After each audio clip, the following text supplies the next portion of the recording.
Hello and welcome to G tutorial. बच्चों, हम आशा करते हैं आप खुश होंगे, स्वस्थ होंगे और मस्त होंगे। बच्चों, हम लोग फिजिक्स का एक चैप्टर डिस्कस करने आज चल रहे हैं, क्लास 10th फिजिक्स का, जिसका नाम है, चैप्टर का नाम लाइट, जिसमें हम लाइट की दो फिनोमिना बेसिकली डिस्कस करेंगे। वैसे तो लाइट बहुत ब्रॉड टॉपिक है, लाइट में बहुत सारी फिनोमिना है डिस्कस करने के लिए, लेकिन जो हमारे सिलेबस में क्लास 10th के लेवल पे है जो टॉपिक, वो लाइट का दो फिनोमिना हमें डिस्कस करना है, दैट इज रिफ्लेक्शन और रिफ्रैक्शन। तो बच्चों, हम शुरू करते हैं। हमें जो टॉपिक पढ़ने हैं बच्चों, ये है, अभी ये पार्ट 1 है, यानी कंप्लीट सिलेबस है ये जो हम लोगों को पढ़ने हैं। ये टेबल ऑफ कंटेंट आप देख सकते हैं, आप प्लीज को पढ़ लीजिए, पॉज करके पढ़ लीजिएगा। हम आगे बढ़ते हैं टॉपिक वाइज। सबसे पहले बच्चों, introduction to light. Actually light है क्या? तो बेसिकली लाइट एनर्जी का फॉर्म है। क्या है? एनर्जी का फॉर्म है जो हमें हमारे आंखों को सेंसेशन प्रोड्यूस करता है। क्या करने के लिए? इस कलरफुल वर्ड को देखने के लिए। तो डेफिनेशन क्या लिखा? Light is a form of energy which produces a sensation of vision to our eye to see this colourful word. Light बहुत इंपॉर्टेंट है बच्चों देखने के लिए। उसी तरह से तीन चीजें बेसिकली इंपॉर्टेंट है किसी ऑब्जेक्ट को हमें आइडेंटिफाई करने के लिए, देखने के लिए। जैसे उस ऑब्जेक्ट का होना जरूरी है, उस ऑब्जेक्ट को देखने के लिए लाइट का होना जरूरी है, और दो चीजें अगर हो गई तो देखने के लिए ऑब्वियसली हमें आंख चाहिए होता है। तो तीन चीजों की जरूरत है। तो बच्चों, लाइट की मदद से हम ऑब्जेक्ट को देखते हैं। तो बेसिकली लाइट का डेफिनेशन यहाँ पे लिखा हुआ है। अब थोड़ा हम कैरेक्टरिस्टिक्स के बारे में पढ़ें अगर लाइट का, तो कैरेक्टरिस्टिक्स क्या है? मतलब प्रॉपर्टी हम बोल सकते हैं एक तरह से। तो पहली जो प्रॉपर्टी है कि लाइट स्ट्रेट लाइन में ट्रेवल करती है। बच्चों, लाइट किस में ट्रेवल करती है? स्ट्रेट लाइन में। हम ये कंसीडर करके चलेंगे, मान के चलेंगे कि लाइट स्ट्रेट लाइन में ट्रेवल करेगी। दूसरा, light has dual nature. Light का दोहरा चरित्र होता है बच्चों, ड्यूअल नेचर है। पहला, पार्टिकल नेचर। कौन सा नेचर? Particle nature. और दूसरा है वेव नेचर। कौन सा? Wave nature. लाइट के दो नेचर, पार्टिकल नेचर और वेव नेचर। बेसिकली लाइट का जो रिफ्लेक्शन और रिफ्रैक्शन है, ये फिनोमिना हम लाइट के पार्टिकल नेचर को मान के हम डिस्क्राइब करते हैं। पार्टिकल नेचर से हम बेसिकली रिफ्लेक्शन और रिफ्रैक्शन डिस्क्राइब करते हैं। वेव नेचर, लाइट का वेव नेचर कहाँ हमको किस फिनोमिना में देखने को मिलता है? जैसे इंटरफेरेंस हो गया, पोलराइजेशन हो गया, इन सब फिनोमिना में हमें लाइट का वेव नेचर देखने को मिलता है। तीसरी प्रॉपर्टी, जो लाइट का स्पीड वैक्यूम में होता है वह 3 × 10⁸ मीटर पर सेकेंड। अगर इसको हम बोलें तो 3 लाख किलोमीटर इन पर सेकेंड। मतलब एक सेकंड में लाइट 3 लाख किलोमीटर ट्रेवल करती है बच्चों, एक सेकंड में। तो ये कुछ मोटा मोटी प्रॉपर्टी है लाइट की। अगर हम आगे बढ़ें अपने मेन टॉपिक की ओर, तो आया है सम इम्पॉर्टेंट टर्म। हमें समझना, छोटा छोटा टॉपिक है, कुछ समझना है। जैसे रे क्या होता है? तो रे क्या होता है बच्चों? रे है single straight path of light. Single straight path of light को हम क्या बोलते हैं? रे बोलते हैं। फॉर एग्जांपल, ये लाइट है, ये सिंगल स्ट्रेट पाथ को हम रे बोलेंगे, दिस इज रे। अगर वहीं पे हम बीम की बात करें तो बीम क्या है बच्चों? बीम क्या है? बीम है बंडल ऑफ रे। क्या है? Bundle of rays. यानी रेस के बंडल को हम क्या बोलते हैं? बीम बोलते हैं। फॉर एग्जाम्पल, ये बीम है, ये बीम है, ये बीम आप देख पा रहे हैं, सब पैरेलल है एक दूसरे के, तो इसको हम बोल सकते हैं पैरेलल बीम। क्या बोल सकते हैं इसको? Parallel beam. ये बेसिकली पैरेलल बीम है। इस तरह से अगर बीम की भी कैटेगराइजेशन करें तो एक दो तरह की और बीम है। जैसे ये बीम है आपके पास, जिसे हम बोलेंगे कन्वर्जिंग बीम। कौन सा बीम है ये? Converging beam. किसी एक पॉइंट पे जाकर ये क्या करेगा? कन्वर्ज करेगा। अगर किसी एक पॉइंट पे बीम जाकर के मिलती हैं तो उसे हम बोलेंगे कन्वर्जिंग बीम। और अगर एक पॉइंट से रेज निकलती हैं तो उसे हम बोलेंगे क्या, डाइवर्जिंग बीम। तो इस पॉइंट से, मान लीजिए इस पॉइंट P से ये रेज निकल रही हैं तो इसको हम बोलेंगे कौन सा बीम, डाइवर्जिंग बीम। कौन सा बीम बच्चों, डाइवर्जिंग बीम। तो parallel beam, converging beam, diverging beam. Beam के बारे में कुछ जानकारी लेने के बाद अगर हम बढ़ें आगे तो reflection of light and law of reflection. आखिर बेसिकली रिफ्लेक्शन क्या होता है?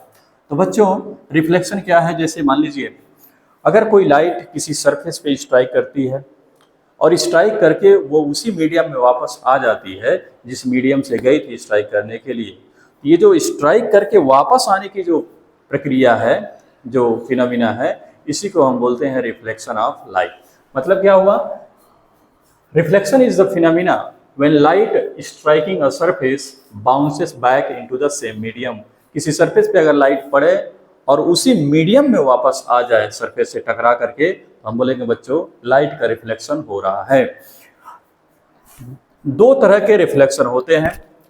जैसे रिफ्लेक्शन हम समझा दें आपको, जैसे मान लीजिए कोई सरफेस है, कोई सरफेस है, इस पे मान लीजिए ये लाइट रे गिरी, ये इसको हम बोलते हैं इंसिडेंट रे। अब इस लाइट का कुछ पोर्शन बेटा इसी मीडियम में जिधर से आया है, मान लीजिए मीडियम 1 है, इसी मीडियम में ये रिफ्लेक्ट होके चली जाएगी, वापस होके चली जाएगी, यानी सरफेस से टकराएगी और वापस होके चली जाएगी। इसी को हम बोलते हैं रिफ्लेक्टेड रे। कौन सा रे बोलते हैं बच्चों, रिफ्लेक्टेड रे। कुछ पोर्शन इसका इंसिडेंट रे का, कुछ पोर्शन इस मीडियम को, सरफेस पे मीडियम को पार करते हुए मतलब दूसरी साइड निकल जाएगा। जैसे मान लीजिए ये वाली कुछ पोर्शन आ गया, इसको बोलेंगे हम ट्रांसमिटेड रे। क्या बोलेंगे बच्चों, ट्रांसमिटेड रे। और इसी को हम बोलते हैं रिफ्रैक्टेड रे। कौन सा रे, रिफ्रैक्टेड रे। सम ऑफ द लाइट क्या होगा बच्चों, इस सरफेस से एब्जॉर्ब हो जाएगा, जिसको हम बोलेंगे एब्जॉर्ब्ड लाइट। क्या बोलेंगे, एब्जॉर्ब्ड लाइट। इसका मतलब जो रिफ्लेक्शन वाला पोर्शन है सिर्फ ये वाला पोर्शन है, ये वाला।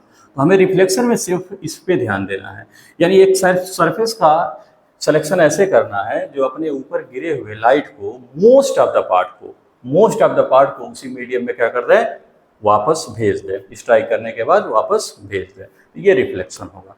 अब सरफेस पे अगर लाइट गिरा है तो ये रिफ्लेक्शन है। बच्चों रिफ्लेक्शन भी दो तरह का हो सकता है। पहला रेगुलर रिफ्लेक्शन। रेगुलर रिफ्लेक्शन क्या होता है, मान लीजिए ये सरफेस है, ये पैरेलल इंसिडेंट रे है। क्या है ये, पैरेलल इंसिडेंट रे। अगर पैरेलल इंसिडेंट रे रिफ्लेक्शन के बाद भी पैरेलल हो, मतलब ये देखिए पैरेलल इंसिडेंट रे, ये सारे रेस जो है ना रिफ्लेक्टेड रे, ये आपको जो दिख रहा है ये सब पैरेलल है। और इंसिडेंट रे भी क्या है, पैरेलल है। ये रिफ्लेक्टेड रे भी क्या है, पैरेलल है। तो अगर इंसिडेंट रे रिफ्लेक्शन के बाद, अगर पैरेलल इंसिडेंट रे रिफ्लेक्शन के बाद भी पैरेलल रहे तो बच्चों हम बोलेंगे इस तरह का रिफ्लेक्शन हुआ है रेगुलर रिफ्लेक्शन। वहीं पे अगर इरेगुलर रिफ्लेक्शन की बात करें तो जिसका दूसरा नाम है डिफ्यूज रिफ्लेक्शन। तो अगर पैरेलल इंसिडेंट रे आ रही है, मान लीजिए सरफेस है, पैरेलल इंसिडेंट रे आ रही हैं, सरफेस थोड़ा सा इसके लिए मान लीजिए ये है, पैरेलल इंसिडेंट रे आ रही हैं और रिफ्लेक्शन के बाद ये पैरेलल नहीं हो रही बच्चों, कोई इधर जा रहा है, मान लीजिए कोई इधर जा रहा है, कोई इधर जा रहा है, तो आप देख पा रहे हैं ये जो रिफ्लेक्टेड रे हैं ये पैरेलल नहीं है, ये इंसिडेंट रे हैं और ये रिफ्लेक्टेड रे हैं, ये पैरेलल नहीं है। तो इनको बोलते हैं हम डिफ्यूज रिफ्लेक्शन। बच्चों जो रेगुलर रिफ्लेक्शन होता है उसके लिए जो सरफेस हमारा होना चाहिए, तो सरफेस हमारा होना चाहिए स्मूथ। कैसा सरफेस होना चाहिए, स्मूथ। और कैसा होना चाहिए, पॉलिश्ड। कैसा होना चाहिए, वेल पॉलिश्ड, वेल पॉलिश्ड। और कैसा होना चाहिए, वेल शाइनिंग। कैसा होना चाहिए, वेल शाइनिंग। तो अगर इस तरह का कोई सरफेस है तो वहां पे जो रिफ्लेक्शन होगा दैट इज रेगुलर रिफ्लेक्शन होगा। इसके लिए एग्जांपल है, सबसे अच्छा एग्जांपल आप देख सकते हैं मिरर्स। तो आगे हम लोग पढ़ने वाले हैं mirrors. There mirrors are good reflecting surfaces. अगर हम बात करें इरेगुलर रिफ्लेक्शन के लिए, तो इसके लिए जो सरफेस होता है बेसिकली वो सरफेस आप देख पा रहे हैं इरेगुलर है। इरेगुलर मतलब इनके सरफेस कैसे होंगे, रफ होंगे। कैसा होगा, रफ होगा, पॉलिश भी नहीं होगा, वेल शाइंड भी नहीं होगा। तो यहाँ पे लेकिन इसका एक फायदा है बच्चों, रेगुलर रिफ्लेक्शन से हमें अगर किसी घर में या किसी रूम में अगर कोने पे कोई कॉर्नर में अगर कोई मान लीजिए चेयर वो रखा है तो हमें वो दिखाई कहीं से भी दे देता है ड्यू टू इरेगुलर रिफ्लेक्शन। तो इसका भी बहुत इंपॉर्टेंस है, चीज़ों को हम देख पाते हैं इरेगुलर रिफ्लेक्शन की वजह से। अगर हम आगे बात करें और आगे, ये बेसिक चीज़ें हैं बच्चों, इसको जानने के लिए थोड़ा सा और आगे हम बात करें तो रिफ्लेक्शन में पढ़ने के लिए कुछ हमें टर्मिनोलॉजी ध्यान में रखना चाहिए। जैसे मान लीजिए यहाँ पे लिखा है, जैसे मान लीजिए ये सरफेस है, इस सरफेस पे मान लीजिए ये सरफेस है और ये सरफेस है कैसा, रिफ्लेक्टिंग सरफेस। तो बच्चों जिस सरफेस पे लाइट गिरती है उस सरफेस को हम बोलते हैं रिफ्लेक्टिंग सरफेस। तो ये सरफेस हो गया। एग्जाम्पल के तौर पे ये मिरर हो सकता है, क्या हो सकता है, मिरर हो सकता है। जिस सरफेस पे लाइट स्ट्राइक करती है उस सरफेस को हम क्या बोलेंगे, रिफ्लेक्टिंग सरफेस। अच्छा मान लीजिए जो लाइट रे गिरती है, जो लाइट रे सरफेस पे गिरती है बच्चों, उसको हम बोलते हैं इंसिडेंट रे। क्या लिखा है यहाँ पे, इंसिडेंट रे। तो जो लाइट सरफेस पे आके गिरती है, स्ट्राइक करती है, उस लाइट को हम बोलते हैं इंसिडेंट रे। सरफेस के जिस पॉइंट पे, सरफेस के जिस पॉइंट पे ये लाइट स्ट्राइक करती है उस पॉइंट को हम बोलते हैं पॉइंट ऑफ इंसिडेंस। इसको क्या बोलेंगे बच्चों, पॉइंट ऑफ इंसिडेंस। इसको डिनोट करते हैं बेसिकली हम, मान लीजिए पी से डिनोट कर देते हैं, पॉइंट ऑफ इंसिडेंस।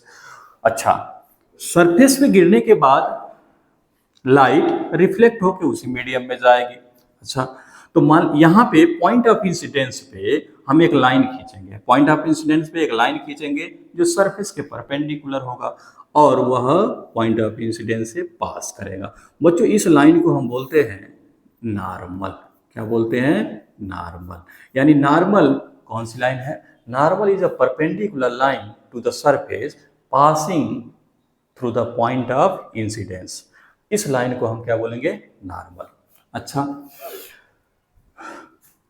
बच्चों ये लाइट यहाँ पे गिरी और कुछ यहाँ से मान लीजिए ये रिफ्लेक्ट होके उसी मीडियम में चली गई, तो ये जो पोर्शन है लाइट का दैट इज रिफ्लेक्टेड रे। अच्छा बच्चों ये जो आपको एंगल दिख रहा है, ये एंगल ये किसके किसके बीच का है, इंसिडेंट रे और नॉर्मल के बीच।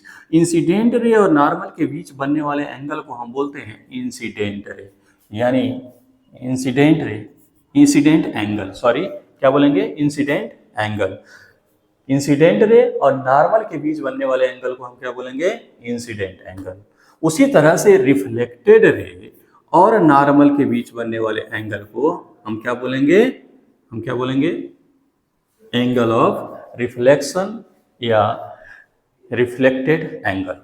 तो कुछ ये टर्मिनोलॉजी है बच्चों जो हम एक बार थोड़ा सा हम समराइज कर देते हैं। जो लाइट सरफेस पे गिरती है इंसिडेंट रे, जिस पॉइंट पे सरफेस पे गिरती है पॉइंट ऑफ इंसिडेंस, जिस सरफेस पे गिरती है रिफ्लेक्टिंग सरफेस, जो लाइट वापस स्ट्राइक करके उसी मीडियम में वापस चली जाती है रिफ्लेक्टेड रे। इंसिडेंट रे और नॉर्मल के साथ बना हुआ angle incident angle, reflected ray और नॉर्मल के बीच बना हुआ एंगल रिफ्लेक्टेड एंगल। कुछ इंपॉर्टेंट टर्मिनोलॉजी है। अब हम बात करें बच्चों लॉ ऑफ रिफ्लेक्शन। लाइट का किसी सरफेस पे रिफ्लेक्शन ऐसे नहीं हो जाता, उसके लिए कुछ नियम कानून है जिसमें हम लोगों को दो लॉ बेसिकली पढ़ने हैं। पहला लॉ क्या बोलता है कि अगर किसी, ये पहला लॉ ये बोलता है कि जो इंसिडेंट एंगल है बच्चों, ये वाला एंगल यानी इंसिडेंट रे नॉर्मल के साथ जो एंगल बना रहा है एंगल आई, और रिफ्लेक्टेड रेज जो नॉर्मल के साथ एंगल बना रहे हैं ये एंगल आर। पहला लॉ ये बोलता है कि angle of incidence, angle of incidence equal to होगा angle of reflection, angle of incidence equal to angle of reflection. दूसरा लॉ जैसे एग्जांपल के तौर पे हम समझा दें, अगर मान लीजिए नॉर्मल से इंसिडेंट रे 30 डिग्री पे आती है तो ये नॉर्मल से रिफ्लेक्टेड रे कितनी डिग्री पे चली जाएगी, 30 डिग्री पे चली जाएगी। अगर ये 45 डिग्री पे आती है तो रिफ्लेक्ट होकर कितने पे चली जाएगी, 45 डिग्री पे चली जाएगी। यानी नॉर्मल से जितने एंगल पे इंसिडेंट रे सरफेस को स्ट्राइक करती है उतने ही एंगल पे नॉर्मल से वह एंगल जो रिफ्लेक्टेड रे है चली जाती है, उसी मीडियम में वापस चली जाती है। सेकेंड लॉ क्या बोलता है, ये जो इंसिडेंट रे है और ये जो रिफ्लेक्टेड रे है और ये नॉर्मल है पॉइंट ऑफ इंसिडेंस पे, तो सेकेंड लॉ ये बोलता है कि incident ray, reflected ray answer है रिफ्लेक्टेड रे।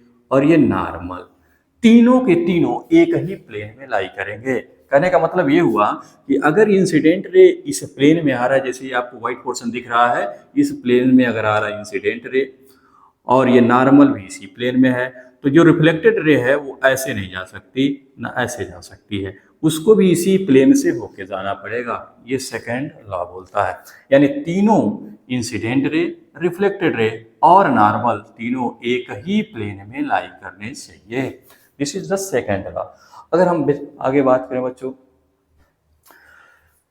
तो ये देखिए थोड़ा सा यहाँ पे समझा दे रहे हैं आप लोगों को, पीछे ही हमने समझा दिया पिछली वाली स्लाइड में।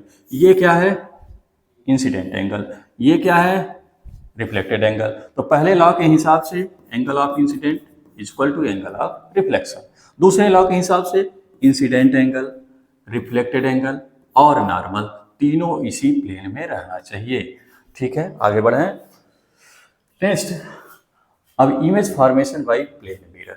बच्चों प्लेन मिरर छोटा सा आप लोगों के सिलेबस में बहुत ज़्यादा डिटेल में नहीं है, बट छोटा सा इंट्रोडक्शन है, थोड़ा सा इंट्रोडक्शन कि यानी प्लेन मिरर किस तरह का इमेज बनाता है। तो प्लेन मिरर आप देख पा रहे हैं यहाँ पे, ये है एक प्लेन मिरर। ये जो हैसिंग किया गया है दैट इज सिल्वरी कोटिंग है। ये क्या है? कोटिंग है, सिल्वरी कोटिंग, सिल्वरी कोटिंग। बच्चों क्या है ये? Silvery coating. और ये ऑब्जेक्ट है प्लेन मिरर के सामने रखा है। तो जो ऑब्जेक्ट प्लेन मिरर जो इमेज बनाता है, इसका मान लीजिए ये ऑब्जेक्ट है, इसका इमेज यहाँ बना है।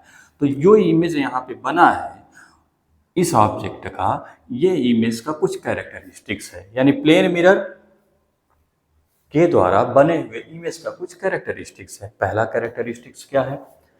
जो भी प्लेन मिरर इमेज बनाएगा वो वर्चुअल होगा। कैसा होगा? वर्चुअल होगा। अगर वर्चुअल इमेज है बेटा, तो वह स्क्रीन पे हम ऑब्टेन नहीं कर पाएंगे। मतलब ये हुआ कि अगर मैं इसके पीछे, अब बताओ यहाँ पे मिरर लगाए हैं हम लोग, इसके पीछे हम स्क्रीन लगा सकते हैं क्या? नहीं लगा सकते।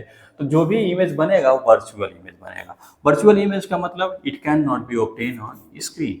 मतलब क्या हुआ? इसको स्क्रीन पे हम ऑब्टेन नहीं कर सकते।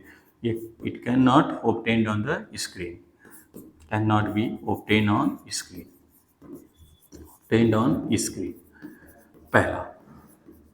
दूसरा, इरेक्ट अपराइट। मतलब ये हुआ कि ये जो आप देख रहे हो इसका टिप, ऑब्जेक्ट का टिप, ये ऊपर है, यहाँ पे भी है, ऊपर यहाँ पे भी है। मतलब प्लेन मिरर के सामने अगर हम खड़े हो जाएं बच्चों, तो हमारा सर अगर ऊपर है तो मिरर में भी मेरा सर ऊपर ही दिखेगा। अगर मेरा पाँव नीचे है तो मेरा पाँव भी नीचे ही दिखेगा। This is erect upright characteristic. दूसरा है लेटरली इन्वर्टेड। लेटरली इन्वर्टेड का मतलब ये हुआ, थोड़ा सा अगर हम फास्ट बढ़ें तो लेटरली इन्वर्टेड का मतलब अगर हम मिरर के सामने खड़े हो जाएं तो हमारा लेफ्ट उसमें राइट दिखेगा और हमारा राइट उसमें लेफ्ट दिखेगा। अगर हम इमेज की साइज की बात करें तो वह जो प्लेन मिरर इमेज बनाएगा उसका साइज एग्जैक्टली उतना ही होगा जितना ऑब्जेक्ट का साइज होगा। मतलब image of the size will be same as that of the object, same distance behind the mirror. मतलब अगर मिरर के सामने ऑब्जेक्ट को हम मान लो 5 मीटर पे रखते हैं, तो मिरर के पीछे भी ऑब्जेक्ट, मिरर के पीछे जो इमेज बनेगा वो भी कितने डिस्टेंस पे बनेगा बच्चों? 5 मीटर पे ही बनेगा। यानी कि पहला कैरेक्टरिस्टिक्स वर्चुअली इरेक्ट, वर्चुअल। दूसरा इरेक्ट। तीसरा लेटरली इन्वर्टेड। चौथा सेम साइज। और पांचवा सेम डिस्टेंस। एक बात और, अगर मान लीजिए ये ऑब्जेक्ट मिरर की ओर मान लीजिए 10 मीटर पर सेकेंड से जा रहा है, तो इस मान लीजिए आप खड़े हैं, अगर आप मिरर की ओर अगर 10 मीटर पर सेकेंड से जा रहे हो, तो आपको जो इमेज आपको जो दिखाई देगा आते हुए, वह आपके रिस्पेक्ट में 20 मीटर पर सेकेंड से आते हुए नजर आएगा। मतलब relative speed of image is double as that of the object, speed of the object. अगर हम बच्चों आगे बात करें, स्फेरिकल मिरर। अब यहाँ से जो हमारा कोर टॉपिक है स्फेरिकल मिरर शुरू हो रहा है। बच्चों अगर स्फेरिकल मिरर की हम बात करें तो ऐसा मिरर जो एक हॉलो स्फेरिकल ग्लास से बना है, यानी ऐसा मिरर जिसका रिफ्लेक्टिंग सरफेस किसका पार्ट हो? एक स्फेरिकल ग्लास का पार्ट हो। तो इस तरह के मिरर को हम बोलते हैं स्फेरिकल मिरर। अब स्फेरिकल मिरर बेसिकली ये जैसे मान लीजिए ये स्फेयर है, ये स्फेयर है, इस स्फेयर का ये वाला पोर्शन हमने काट के मान लीजिए निकाल लिया, ये वाला पोर्शन, तो एक मिरर ये बन जाएगा, मान लीजिए ये काट के निकाल लिया। अब डिपेंड करता है कौन सा आप मिरर बनाते हो। अगर आप मिरर भी अगर इस कटे हुए पोर्शन को अगर हम बाहर निकाल करके अगर हम पॉलिश करें तो किस साइड हम पॉलिश कर रहे हैं इसके आधार पे हम मिरर दो कैटेगरी में बांट सकते हैं। जैसे स्फेरिकल मिरर दो कैटेगरी में हम कौन से बांट सकते हैं, एक है आपका कॉनकेव मिरर और दूसरा कॉन्वेक्स मिरर। कॉनकेव मिरर क्या है बच्चों, ऐसा मिरर जो इनवर्ड कर्व हो, ये पॉलिशिंग है बच्चों, ये वाला सरफेस यहाँ पे आपने कोटिंग किया, यानी ये रिफ्लेक्टिंग सरफेस